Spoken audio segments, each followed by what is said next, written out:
What is up, everybody? It is Alex the Boogeyman here. Ton of Boxing Club Insert focus point of the week. We're talking a little about defense here this week, and specifically about our slips and also our pull back. Now, I mention these together because sometimes people will mistake the rear slip and they'll make it more of a pull. So I'll show you what I mean. First of all, when we're slipping, right, we want to move off line. You want to move your head off the center line. So if somebody's coming right at me, I just want to move off. Now, there are a couple ways you can do this. You can really rotate your shoulders and turn more, which is good because it really loads up that counter punch.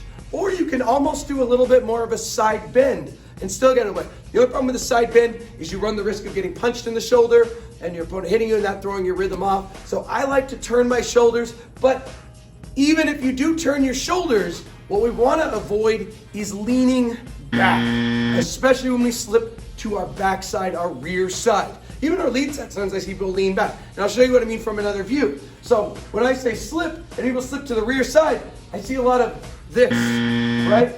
And it makes sense, you're going to that back leg, but this is more like a pull, which is another form of defense, but it's not a slip necessarily. You want it to be more sideways. Even if you turn your shoulder, you want it to be more, you're just moving your head offline to the side instead of going back and offline. I'm not saying you can't dodge a punch that way, but it's just not a good habit to get in. It can throw you off balance, and it'll also make that counter punch take longer if you lean way back.